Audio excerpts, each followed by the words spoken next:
오늘 말씀의 제목은 말씀이 역동하는 삶입니다. 오늘 우리가 함께 읽은 아모스서의 말씀은 우리에게 말씀에 붙잡힌 사람, 말씀이 그 안에서 역동하는 사람, 말씀이 그의 혈관을 타고 흐르는 사람의 모습을 우리에게 생생하게 보여줍니다.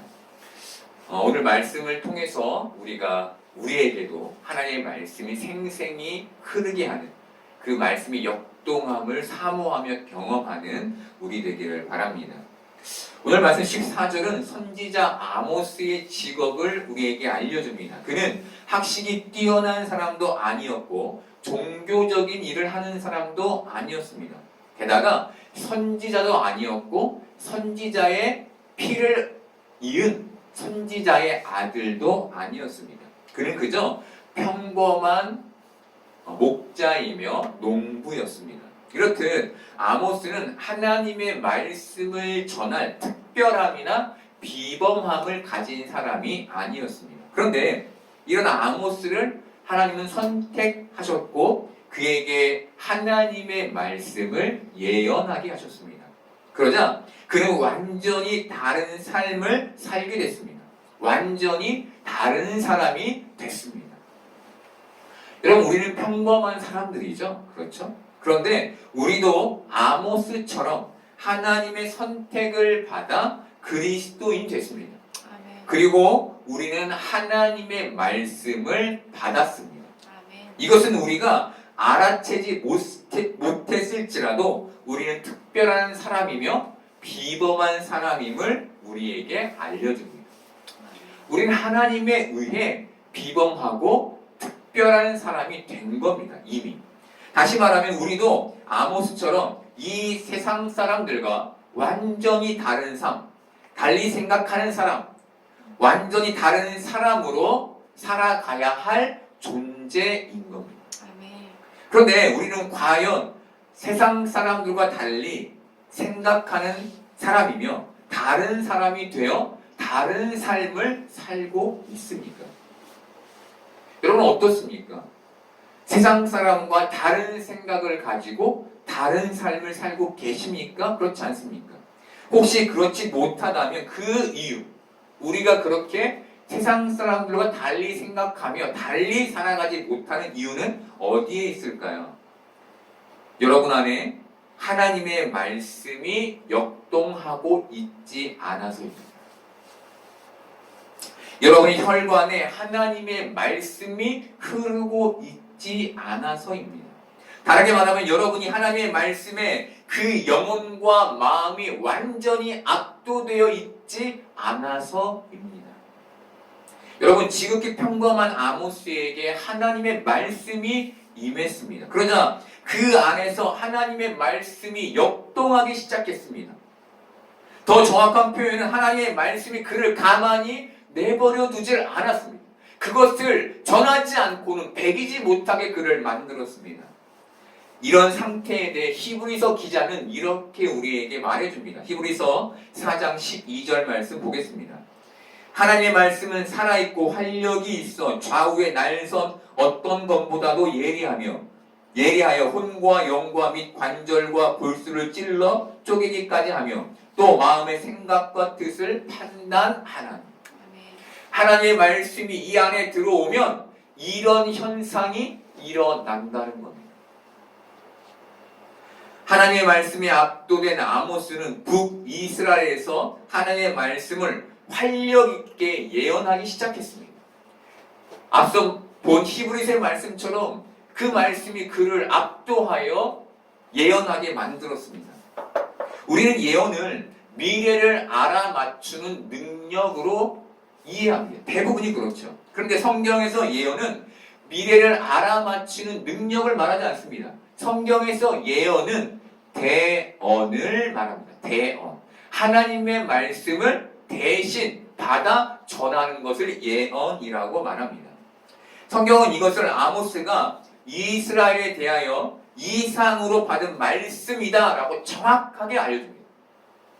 그가 그 안에서 뱉어낸 그의 능력으로 뱉어낸 그런 말이 아니라 하나님께서 그에게 주신 말, 예언이라는 것을 분명히 합니다. 아모스서에서 아모스는 모든 예언 앞에 여호와께서 이와 같이 말씀하시되 또는 모든 예언 뒤에 여호와의 말씀이니라라는 말을 붙입니다. 여러분, 아모스는 북이스라엘에 자기 생각을 말한 게 아니었습니다. 자신의 판단을 말한 것도 아니었습니다. 하나님의 말씀에 자신의 신념을 섞어서 말한 것도 아니었습니다. 그는 오직 하나님께서 그에게 주신 그 말씀만 오롯이 전했습니다. 그리고 하나님께서 그에게 말씀하시지 않으면 그는 가만히 있었습니다. 그의 입을 열지 않았습니다.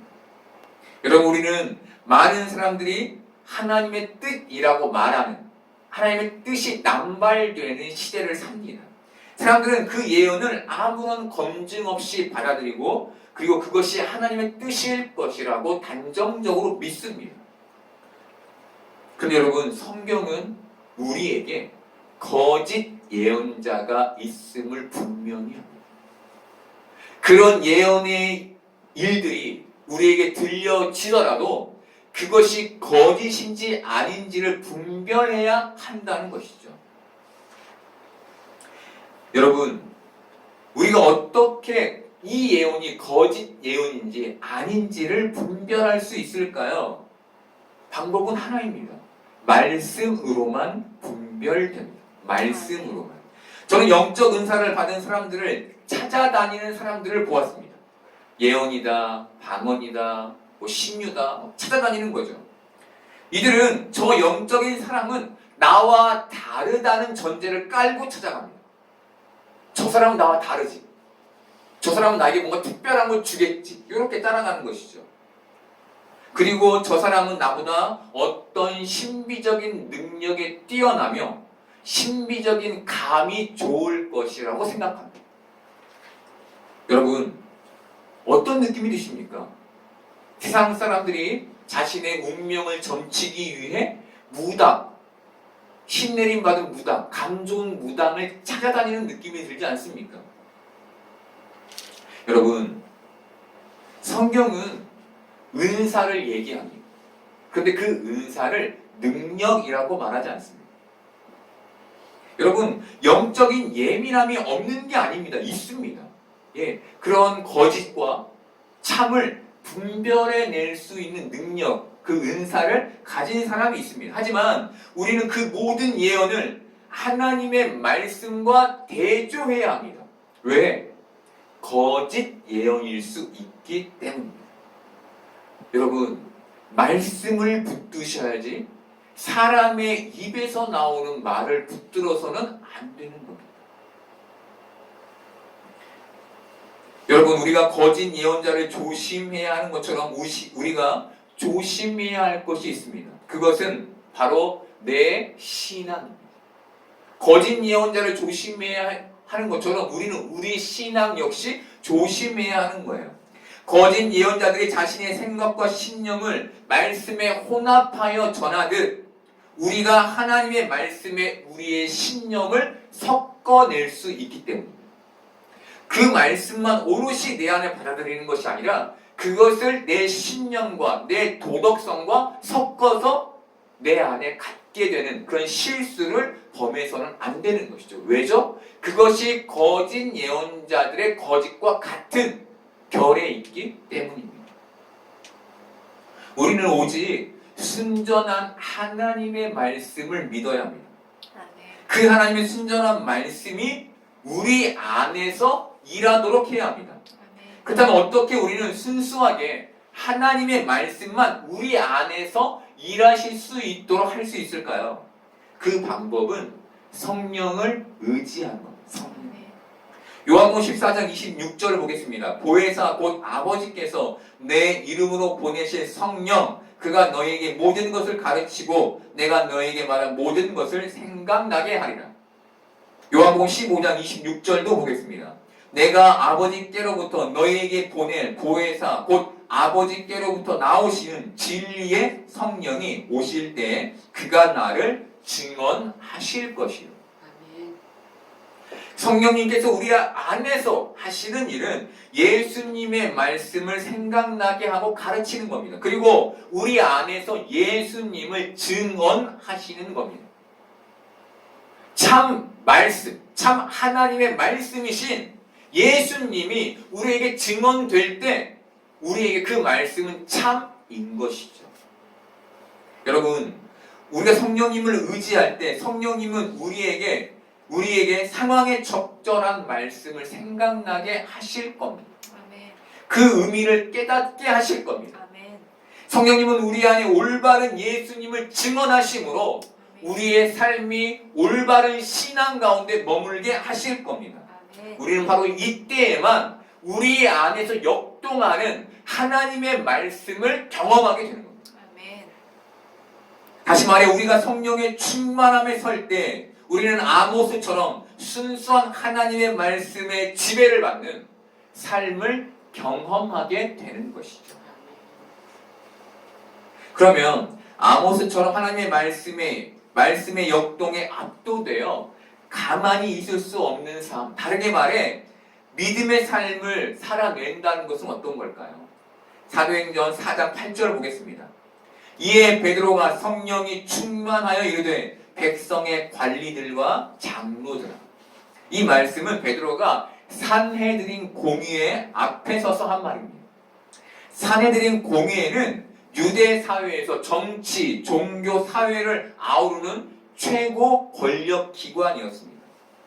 예수님을 처벌한 것도, 예수님이 십자가에 못 박았던 곳도 바로 이 산헤드린 공의회였습니다. 여러분, 베드로는 예수님처럼 산헤드린 공의회 앞에서 처벌받을 수 있는 그 상황, 그 죽음의 상황에서 하나님 앞에서 너희의 말을 듣는 것이 하나님의 말씀을 듣는 것보다 옳은가 판단하라 라고 그들에게 말했습니다. 자신을 판단할 수 있는 사람들 앞에서 베드로가 했던 말이 너희의 말을 듣는 것이 하나님의 말씀을 듣는 것보다 옳은가 판단하라 였습니다. 여러분, 베드로가 어떻게 이렇게 죽음을 앞에서 담대히 말할 수 있었을까요? 성령님이 그 안에서 역동했기 때문이었습니다. 그가 성령의 충만함에 압도되었기 때문이었습니다. 다르게 말해 그가 말씀에 압도되었기 때문이었습니다. 여러분, 아모스에게 하나님의 말씀이 임했을 때 아모스서는 이렇게 기록합니다. 아모스서 3장 8절 보겠습니다. 사자가 부르짖은즉 누가 두려워하지 아니하겠느냐? 주 여호와께서 말씀하신즉 누가 예언하지 아니하겠느냐? 아멘. 여러분, 이것이 아모스가 하나님의 말씀을 받았을 때의 경험이었습니다. 아모스는 결코 거부할 수 없는 사자의 울부짖음으로 하나님의 말씀을 경험한 겁니다. 아모스는 드고아 출신이었습니다. 여러분, 드고아는 남유다에 속한 지역이었습니다. 그런데 하나님은 남유다에 속한 아모스에게 북이스라엘에 가서 예언하게 하셨습니다. 그 내용은 북이스라엘의 왕 여로보암이 그 왕이 칼에 죽게 될 것이고 북이스라엘은 반드시 멸망하게 될 것이라는 내용이었습니다. 여러분, 우리가 이 상황을 신앙적으로 보니까 하나님이 지금 일하시는구나 라고 이해되지, 신앙적인 면이 아닌 정치적인 면으로 보면 지금 남유다의 한 선지자가 북이스라엘에 넘어와서 쿠데타를 일으키는 거죠. 그가 남유다로 하여금 북이스라엘 점령하게 하는 그런 역할을 감당하고 있는 거예요. 여러분, 아모스의 예언은 죽음을 각오한 예언이었습니다. 여러분, 어떻게 아모스가 죽음을 각오할 수 있었던 겁니까? 하나님의 말씀이 그를 압도했기 때문이죠. 베드로 역시 하나님의 성령, 그 말씀을 담은 성령이 그를 압도했기 때문에 그가 하나님의 말씀을 그 권위로 그 자신을 판단하는 무리들 앞에서 선포할 수 있었던 겁니다. 여러분, 다르게 말하면 뭐죠? 세상과 달리 살 수 있었던 것이죠. 하나님의 말씀은 아모스를 그리고 베드로를 스데반을 그 세상과 분리시켰습니다. 그렇게 그는 더 이상 세상의 힘에 휘둘리는 자가 아니었습니다. 그리고 이 자유는 왕과 거짓 제사장들에게 대항할 수 있는 힘을 주었습니다. 여러분, 우리에게 세상을 거스를 수 있는 힘은 어디에서 오는 겁니까? 하나님의 말씀. 하나님의 그 사자와 같은 말씀에 우리가 압도될 때에만 세상과 달리 세상을 거스르며 살 수 있는 것이죠. 여러분, 우리는 세상의 영향을 받습니다. 영향을 받는다는 건 어떤 겁니까? 세상에 휘둘린다는 얘기도 있지만 세상을 두려워한다라는 말도 의미도 있습니다. 여러분, 우리가 이 세상의 강력한 힘을 두려워하지 않을 방법은 세상이 품고 있는 이 죽음을, 우리를 죽이려고 하는 이 죽음의 힘을 두려워하지 않을 방법은 오직 하나님의 말씀이 우리를 지배하고 우리의 혈관에 흐르게 하는 것밖에 없는 겁니다. 여러분들은 그리스도인들이죠. 그렇죠? 그리스도인은 세상을 살지만 세상을 벗하지 않고 예수님과 벗하며 사는 존재입니다. 아멘. 이것이 우리에게 주어진 세상과 다른 특별한 삶이죠. 우리는 하나님의 말씀이 우리를 압도하는 것으로만 역동하는 신앙의 삶을 살 수 있습니다. 오직 그 말씀을 우리 안에 각인시키는 것, 그것으로만 세상에 저항할 수 있는 것이죠. 여러분, 성경에 아모스처럼 하나님의 말씀에 압도되어 음란한 아내를 얻은 선지자가 나옵니다. 이게 누구죠? 호세아입니다. 호세아. 여러분, 호세아는 하나님의 말씀에 압도되었습니다. 그래서 음란한 아내를 얻었습니다. 여러분, 그의 마음이 올바른 결혼, 경건한 결혼을 하고 싶지 않았을까요? 그도 건강한 가정을 꾸리고 싶었을 겁니다. 그런데 하나님의 말씀이 사자처럼 그에게 임하자 그는 그 말씀에 순종할 수밖에 없었던 겁니다. 여러분, 호세아가 고멜을 얻게 된 윤리적인 얘기를 하는 게 아닙니다. 하나님은 왜 이런 일을 그의 선지자에게 시키시나? 라는 얘기를 하는 게 아닙니다. 그가 그 거역할 수 없는 말씀에 저항하지 않고 순종했다는 말씀을 드리는 겁니다. 여러분, 하나님의 말씀은 세상의 원수를 심판하라 할 때 원수를 사랑하라고 가르칩니다. 세상은 잘못한 사람에게 그대로 다시 돌려줘 라고 말할 때 성경은 7번씩 70번이라도 용서하라고 가르칩니다. 부정한 세상에서 정직하고 의롭게 살라고 가르칩니다. 이렇듯 하나님의 말씀은 세상에 저항하라, 세상의 그 죄의 흐름에 저항하라, 대항하라 라고 가르칩니다. 그래서 하나님의 말씀을 따르면 세상이 싫어하는 사람이 됩니다. 세상 조직에 의해 소외되는 사람이 됩니다. 외로워집니다. 여러분, 하지만 하나님의 말씀이 우리 안에 임하면 우리는 그 삶을 살아내야 하는 겁니다. 다르게 말하면 이미 여러분 안에 계신 말씀이신 예수 그리스도로 인해 우리는 세상과 다른 삶을 각오하며 살아가야 할 존재인 것이죠.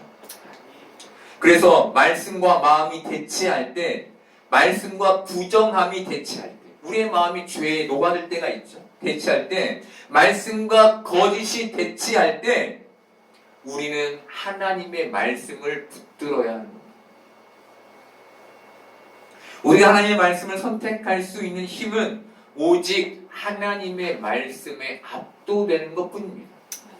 우리가 아모스처럼 죽음을 각오하고 손해를 감수하는 그리스도인으로 살 수 있는 힘은 우리 안에서 하나님의 말씀이 역동할 때뿐입니다. 그 외에는 안 돼요. 여러분, 그런데 하나님의 그 순수한 말씀에 우리의 신념과 세상의 철학이 섞이면 그 말씀은 우리 안에서 힘을 잃게 됩니다.